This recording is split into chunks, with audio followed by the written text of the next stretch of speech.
Alors nous sommes tous réunis temporairement dans le temps de ce samedi 23 février, un samedi de manifestation pour les Gilets, tous très différents. Les alliances se nouent, se dénouent dans ce mouvement. Et qu'est-ce qu'on peut faire en commun? C'est ça le point. Donc, moi je suis très heureux d'être invité pour parler au meeting Gilets jaunes de la colonie. Merci à Kader Atia de nous avoir invités, pour Nao Artist Insider. Donc je vais commencer en parlant du mot colonie, qui est barré en l'occurrence. Mais donc ce mot colonie pose le cadre du débat, car nous sommes colonisés par le marché de l'art, et que l'art, comme un citoyen démuni face à un monde dérégulé, est un esclave livré sans moyen de lutter, comme dit Fred Forrest par ailleurs. Il a beaucoup parlé de ça. Il a dit, je crois, un citoyen prolétarisé de luxe, c'est ça? Sous-prolétaire de luxe, voilà. Donc, donc on était, disons, sans moyens, sauf justement depuis les Gilets jaunes, où les citoyens dans chaque corps de métier se réunissent, trouvent des alternatives, et également les artistes, parce que les artistes sont dans des situations extrêmement précaires. Comme a dit Catherine Poulin, c'est 52%, c'est ça? 58%. Voilà. Et donc on a posé, disons, un embryon de réaction avec les Gilets jaunes et vers une convergence des luttes pour la réappropriation de notre émancipation. Donc il faut savoir nommer les choses, les forces en présence, ça a été pas mal nommé, c'est le capitalisme. Il y a Victoria Claus qui a parlé du local. Ça c'est un point très important, parce que nous on a interviewé en fait Ben sur ce sujet. Lui il est pour un rythme local, il a toujours été sur le localisme, mais donc lui il est également gilet jaune, disons. On voit que chaque personne en fait a sa propre prise de parole. C'est toujours un petit peu difficile de débattre quand les gens ont des points de vue très différents, comme une dame qui était pour mettre en avant le problème des femmes battues, quelque chose qui n'a pas été évoqué pour l'instant dans les Gilets jaunes. Donc je crois que c'est intéressant que chacun vienne finalement avec sa pancarte, avec son slogan, sa personnalité, son combat et l'esprit. Ça c'est le principe d'une grande agora, et ça c'est vraiment les Gilets jaunes. Merci de m'avoir invité à cette agora d'artistes et citoyens Gilets jaunes dans ce bar de la colonie, dirigé par Kader Atia, un artiste contemporain reconnu pour ses installations controversées. La pétition qui nous a réunis est une initiative venant des Pyrénées, une région de l'Occitanie française, drapeau parmi les drapeaux des régions que j'ai vu flotter lors des manifestations Gilets jaunes à Paris. Je suis allée sur le terrain pour comprendre toute la dimension contenue dans ce mouvement de révolte dès le début, pour des raisons économiques et car cela soulève une remise en question radicale de l'organisation de la société. À Paris, Concorde, Étoile, Bastille, j'ai vu les drapeaux de Normandie, Bretagne, Vendée, les drapeaux de la République française et du Royaume de France brandis vers le ciel. Il y a tant de désespoir et de cicatrices visibles sur les visages, tant de souffrances visibles, une majorité de blancs non privilégiés, devant les gribouilles de fumée noire qui surplombent l'arc de triomphe. Les privilégiés ne se sont pas déplacés. Ils ferment méthodiquement les rideaux de fer de leurs boutiques au passage des manifestants. Les gens des périphéries et des banlieues ont rejoint le mouvement, concernés à la suite des violences. J'ai rencontré les blessés et vu la liste des s'allonger chaque semaine, les visages de jeunes gens défigurés. Alors j'ai compris que rien ne serait plus comme avant, qu'un bouleversement politique est nécessaire, qu'une prise de conscience est là et qu'une nouvelle page de l'histoire s'ouvre. 53% des artistes plasticiens vivent à moins de 725 € par mois, en dessous du seuil de pauvreté, ce qui fait de la majorité des artistes des gilets jaunes potentiels. En tant qu'artiste indépendante, la question de survie est récurrente. Nous avons, dans ce but, fait des actions depuis le début du mouvement, en signant Nao, nor artiste outsider. Nous sommes effacés comme artistes dans l'optique d'un combat collectif. Derrière ce signe, nous avons contacté de nombreux médias sans réponse jusqu'à présent, comme si nous étions censurés. Paul Arben, historien d'art, a parlé de nos actions lors d'une conférence.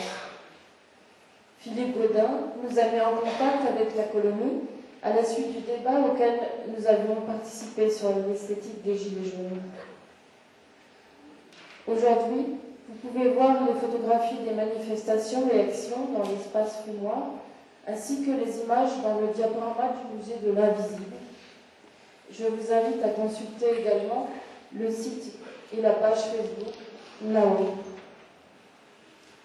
Et maintenant... J'ai pu arriver Alexis, avec une tête étonnamment post-romantique, quelque chose de tout à fait étonnant, et Catherine. Et puis, on a convoqué Fred Forest, Sophie, tu veux dire, qui est un activiste connu. On a fait un atelier le 19 janvier à la Galerie Houdin, et on a décidé un petit peu de mettre en abîme à la fois ce qui se passait aujourd'hui avec le non-engagement au début de beaucoup d'artistes, et puis progressivement des artistes qui se sont mis à venir dans le mouvement. Fred Forest n'ayant pu être parmi nous, il m'a demandé de lire un texte en son nom. Donc il nous a confié le soin de lire sa déclaration. Il a affirmé: je suis sûr que vous êtes les meilleurs représentants pour la dire. Je vous invite à vous reporter à ma page Facebook pour connaître mon point de vue de vieux sage et d'artiste activiste sur le mouvement des Gilets jaunes, que j'ai rejoint le jour de son lancement le 17 novembre 2018. Je ne suis ni violent, ni raciste, ni sexiste. J'ai simplement, comme eux, un goût prononcé pour la justice sociale, la dignité, le dialogue et la fraternité. Je me positionne pour une indépendance farouche et sans distinction vis-à-vis de toutes les écoles de pensée, les doctrines et les idéologies du passé qui nous ont conduits là où nous en sommes aujourd'hui. Nous sommes dans l'obligation de réenchanter le monde, de le réinventer au lieu de contribuer à sa répétition. Les artistes plasticiens que nous sommes doivent imposer une éthique dans l'art, une éthique qui condamne sans appel ses institutions, sa financiarisation et son marché. C'est un grand travail qui nous attend. À 85 ans, j'ai accompli mon travail social, politique et artistique. À vous maintenant de le poursuivre. Fred Forest.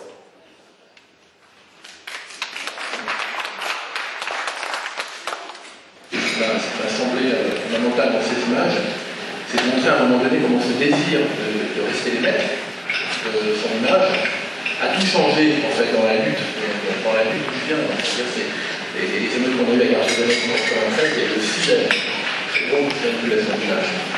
Il ne faut pas oublier un détail souvent en France on ne mesure pas en fait. On est là dans ce passage où le travailleur immigré va devenir musulman. Ça se passe très lentement en fait. Il y a un moment médiatique où Pierre Mauroy, Premier ministre, condamne une grève et où il dit ils sont manipulés par l'imam du coin. C'est la première fois, ça date à gauche. C'est la première fois dans les médias on transforme le travailleur immigré en musulman. Donc, moi ce qui m'intéresse, c'est pour ça que, avec des chiffres, parce que voilà. À mon avis, ça n'avait pas du tout ce qu'était le sunnisme à l'époque, déjà aujourd'hui. Donc, ce qui m'intéresse aujourd'hui, pour revenir à la question des Gilets jaunes, et à, encore une fois, cette brèche que ce mouvement ouvre, dans lequel tout peut s'engouffrer, ou en tout cas, doit en tout cas comprendre qu'une démocratie est possible lorsqu'on vient tous avec nos luttes. J'ai fait 2 dessins, donc la version négative, pessimiste, je l'appelle la merde du monde, et la version positive, alors c'est optimiste. Non, c'est peut-être positif, qui est des débordements, je vais te dire, parce que c'est pas une rédaction, c'est pas on n'est pas à l'école, c'est pas une rédaction. Justement, c'est bien que c'est déborde à l'école. Il vaut mieux que le peuple parle, plutôt qu'il garde ça en retrait, et qu'après il allait se battre dans les rues. On va en parler, mais je préfère aller d'abord. Que là, les technologies, le numérique peuvent aider en En partie. En partie, parce que c'est rare, tu sais, pour, à la limite, pour les rendez-vous, pour les commentaires, tout ça. Oui, et sur les ronds-points, justement, voilà, ce qui était formidable, c'est cette convivialité et cette, exactement, que les gens retrouvaient, tout ce qui a été un peu perdu, cette fraternité, justement. On a proposé dans le cadre de cette rencontre cet après-midi effectivement de réfléchir à la position des artistes aussi dans les formes spécifiques de leur adresse, parce que tout à l'heure tu disais la place à ceux qui parlent pas bien, évidemment, au-delà de ça, au-delà même de parler et d'un art du discours, il y a un art de forme. C'est-à-dire que justement là, si on avait voulu interroger les artistes, c'est la possibilité de faire exister et de faire émerger des formes, de voir comment en fait justement les artistes parlent au sens non pas seulement d'un langage oral, mais d'un langage formel, plastique, parlent de manière directe. Plusieurs études qui se sont suivies sur la précarité des artistes. Voilà un métier où, là en plus je parle d'argent, mais on peut parler aussi de gens qui travaillent gratuitement. C'est l'un des métiers de travail gratuit qui existe en Occident. C'est l'un des rares métiers où on travaille gratuitement. C'est quand même une singularité qui souhaite. C'est une convention, c'est-à-dire c'est une convention, mais qui n'est pas forcément honnête justement. Non, tout à fait. Là, je le décris de manière objective pour essayer de comprendre l'espèce d'état de paradoxe d'un endroit où, quelque part, en fait, il y a à la fois une précarité, bas salaire, mais aussi parfois non-rémunération, qui, pour me faire une nouvelle avocat du diable, j'ai envie de dire, pourquoi alors les artistes ne sont pas massivement dans les gilets jaunes? Ouais, je suis d'accord avec toi. Voilà. Justement, d'accord. Non, mais enfin, on est déjà nombreux quand même. Hein. On est nombreux quand même. Hein. Voilà. Étonnant quand même, c'est qu'on a beaucoup parlé du choix du jaune et du gilet jaune, et qui peut paraître tout à fait ringard, qui a même un côté presque Welbeckien. Et ce qui est très intéressant. Non, mais justement, il faut laisser la regarder la possibilité de ne pas être Welbeckien. Mais je crois que dans tous les grands mouvements révolutionnaires, il y a toujours eu une importance essentielle des nouvelles formes de dénonciation, pas seulement de la parole, mais de la manière de se vêtir, des coupes de cheveux, quand on voit les Black Panthers, quand on voit la révolution en 68, donc ça, c'est ce que Jean de Béret de Che Guevara, c'est essentiel, et c'est la couronne de Jésus. Et c'est ce que Jean Genet appelle les images fabuleuses ou icônes qui évoquent. Mais en même temps, ce jeu actuel, c'est pour ça que je parlais de Welbeck, il y a un jeu très contemporain sur les codes, etc.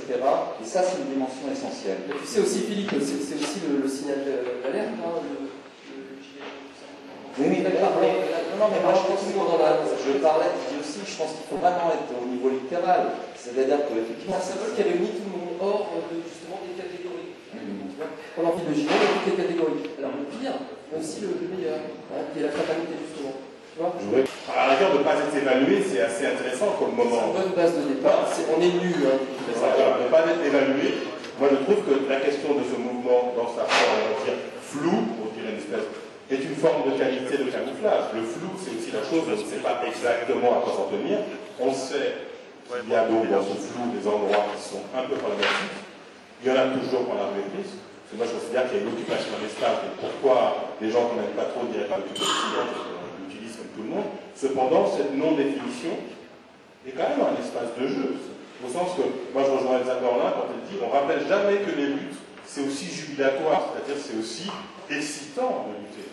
Un bémol, quand même, moi je trouve qu'il manque d'humour, et justement j'ai trouvé que ce que faisaient Alexis et Catherine, je me souviens de la petite recommandation, là je suis un peu gauchiste, alors que j'ai oublié mes études, à ce niveau-là j'ai fait philosophie depuis très longtemps, mais je me souviens que Foucault, dans sa préface à l'antiéthique, avait fait une recommandation à tous les militants, quels qu'ils soient, notamment les gauchistes à l'époque, ou même... on pourrait très bien étendre à d'autres formes de militantisme, de ne pas perdre une dimension humoristique, de ce que fait de la paranoïa, etc. Et là, je trouve que ce que vous faites, Alexis, correspond bien à cette humour. C'est ce qu'on a mis en avant avec la performance des Mignons, justement. Pour ceux qui veulent le voir, il faut aller sur la chaîne YouTube, vous verrez ça plus. On a une intervention juste dans le public, on va faire circuler. Je suis forcé de vraiment jouer le cut DJ, là c'est pas hyper sympa, mais sinon on n'aura pas la parole au public. À vous. Ouais. Bonjour, donc moi aussi je suis artiste, j'ai mis un certain temps à le dire parce que je ne comprends pas trop ce que ça veut dire en tant qu'être artiste. Je suis artiste mais j'ai été virée 2 fois des Beaux-Arts, première année et deuxième année, et pourtant j'ai une vraie carrière artistique.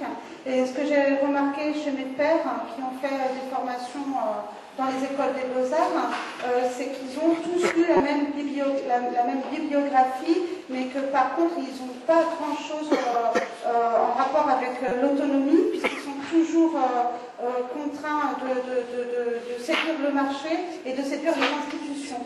Et aujourd'hui, en plus, c'est une manifestation du marché. Voilà, c'est tout ce que j'avais à dire.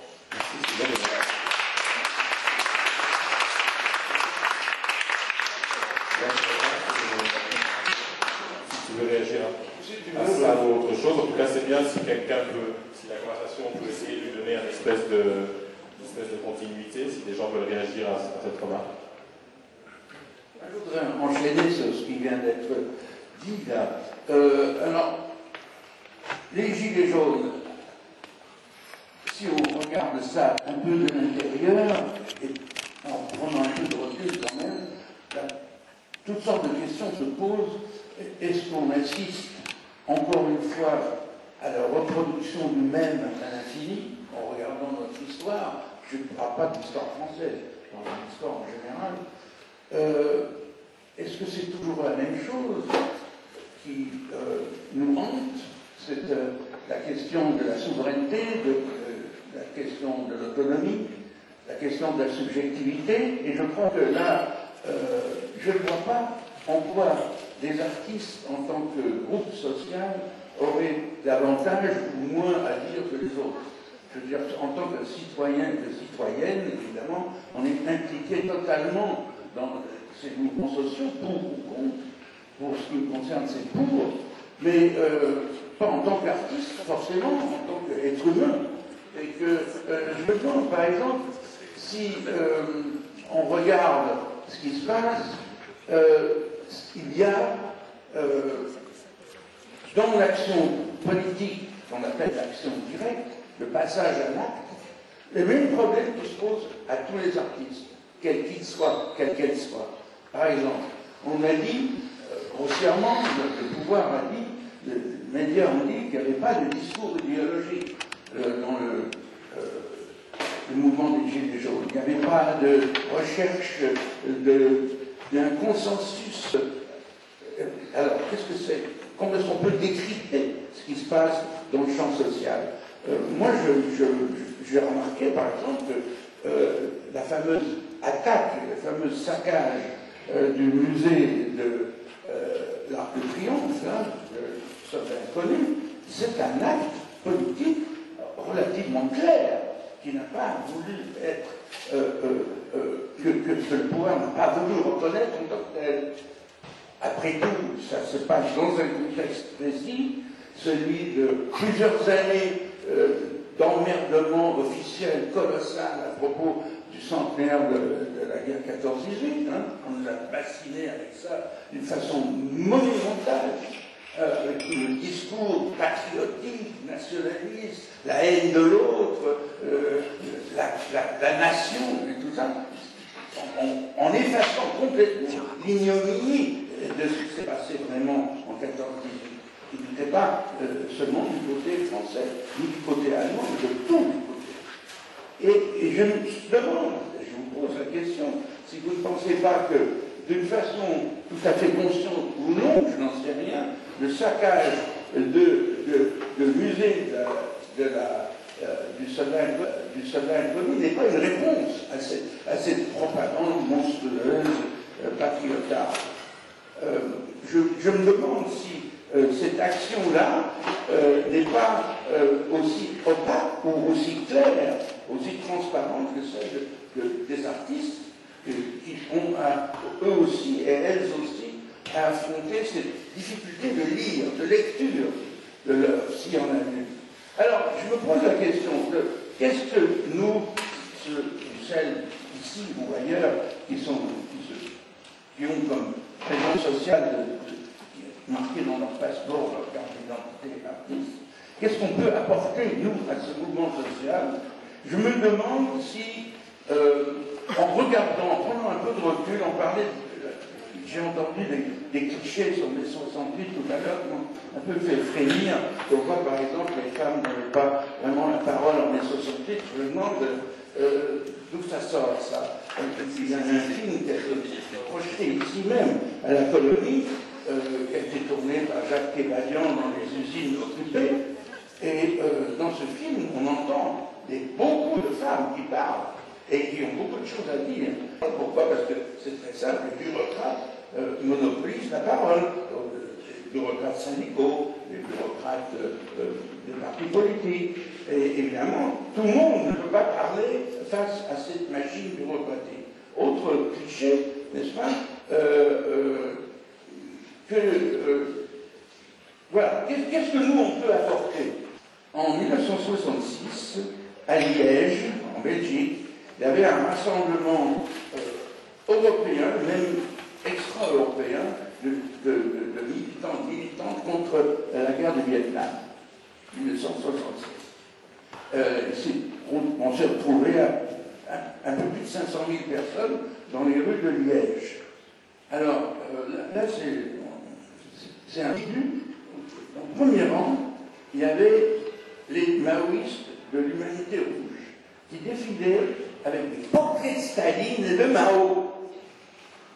Ensuite, il y avait les autres maoïstes qui défilaient avec uniquement les portraits de Mao. Ensuite, en effet, il y avait comme un millefeuille, chacun avait sa tranche de jambon. Il y avait des trotskistes avec le drapeau rouge, Che Guevara, etc.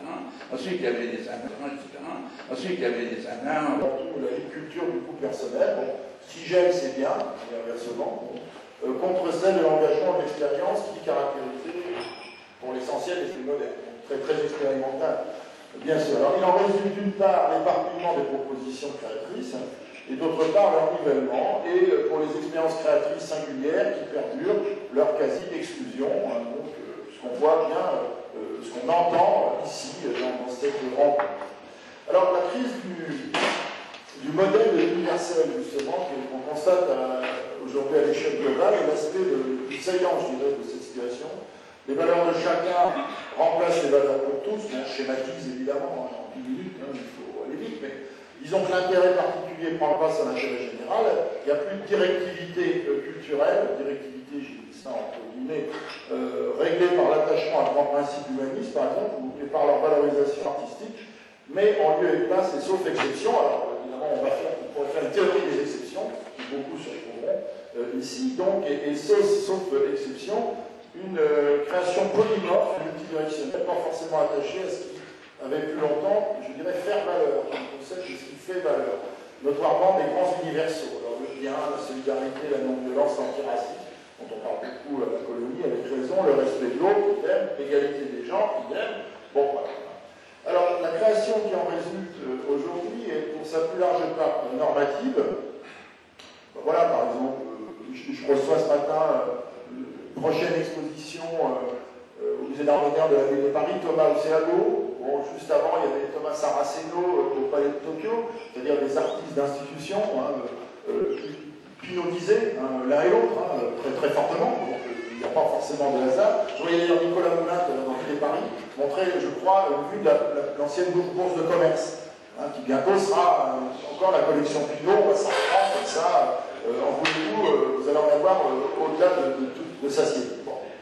Alors, la création, donc, qui résulte de cette situation, bon, je comprends, en large part est normative, et elle est d'autant plus dans les domaines de création qui ont un coût élevé. Alors, au cas des arts plastiques, si on prend le cinéma et le théâtre, par exemple, qui exigent pour se perpétuer un mise sous tutelle matérielle qui a pour effet leur conditionnement.